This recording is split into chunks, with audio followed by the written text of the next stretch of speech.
আজ মানুষ সত্যের পথে আসতে চায়।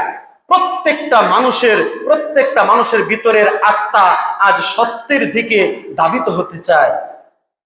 মহান আল্লাহ তাআলা আমাদেরকে যে পবিত্র আত্মা দিয়েছে, এই আত্মা সবসময় পবিত্র থাকতে চায়।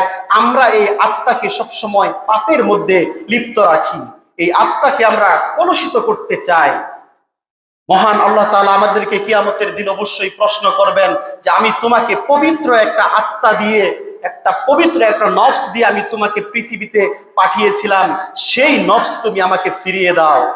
অহংকার মুক্ত, যেখানে কোনো অহংকার থাকবে না, কোনো অহমিকা থাকবে না, মানুষের প্রতি কোনো হিংসা থাকবে না, কোনো বিদ্বেষ থাকবে না, সৎ আচরণ থাকবে, মানুষের সাথে উত্তম আচরণ থাকবে, মানুষের সাথে উত্তম ভাবে কথা বলতে হবে। এরকম একটা আদর্শ নেতা আমাকে আপনাকে অবশ্যই হতে হবে, যার ভিতরে এরকম গুণগুলো থাকবে না। সে কোনো জনগণের, কোনো মানুষের, কোনো দেশের আন্তর্জাতিক ভাবে হলেও সে কখনো নেতা হওয়ার যোগ্যতা অর্জন করতে পারবে না।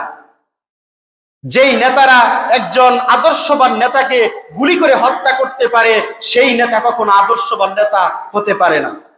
আমি নেতা হতে চাই, আরেকজন নেতা হতে চাই, তাকে যদি আমি গুলিবিদ্ধ করে তাকে পৃথিবী থেকে বিদায় করে দেই, আমি নেতা হতে চাই, তাহলে এই নেতা কখনো আদর্শবান নেতা হতে পারে না। অবশ্যই আমাকে আপনাকে আল্লাহ তাআলার দরবারে এর জবাব দিতে হবে। মহান আল্লাহ তাআলা আমাদেরকে এভাবেই তিনি আমাদেরকে বলেন, তিনি আমাদেরকে নানানভাবে তিনি আমাদেরকে উপদেশ দিয়েছেন। একজন আদর্শবান নেতা হতে হলে যে গুণগুলো অর্জন করতে হবে, সেই গুণগুলো আমার আপনার ভিতরে যদি না থাকে, তাহলে আমি আপনি কখনো মানুষের সেবক হতে পারবো না, মানুষের নেতা হতে পারবো না। এজন্য আমাকে আপনাকে সাবধান হতে হবে। অবশ্যই আমাকে আপনাকে সাবধান হতে হবে। আমরা বিগত কয়েকদিনে দেখেছি একজন আদর্শবান নেতা যে ইনসাফের কথা বলতো, সেই নেতাকে গুলি করে হত্যা করা হয়েছে। পুরো বাংলাদেশের যুবক মানুষ, প্রতি বাংলাদেশের মানুষ যারা যে কোনো দল করুক না কেন, প্রত্যেকটা মানুষের যাদের ভিতরে ন্যূনতম ঈমান রয়েছে, তারা প্রত্যেকেই কষ্টবোধ করেছে যে এরকম যে ইনসাফের কথা বলতো, সত্যের কথা বলতো, তাকে গুলিবিদ্ধ করে পৃথিবী থেকে বিদায় করে দেওয়া হয়েছে।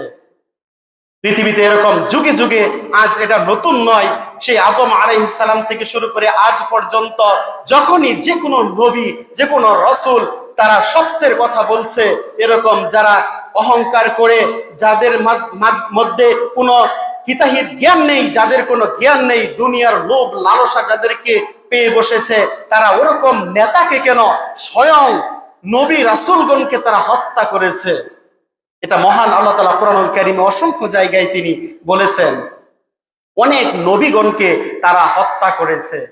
সত্য বলতো, প্রত্যেকটা নবী রাসূলগণ আল্লাহ তাআলার পক্ষ থেকে সত্য কথা বলতেন, তাদেরকে পর্যন্ত কাফেররা হত্যা করেছে।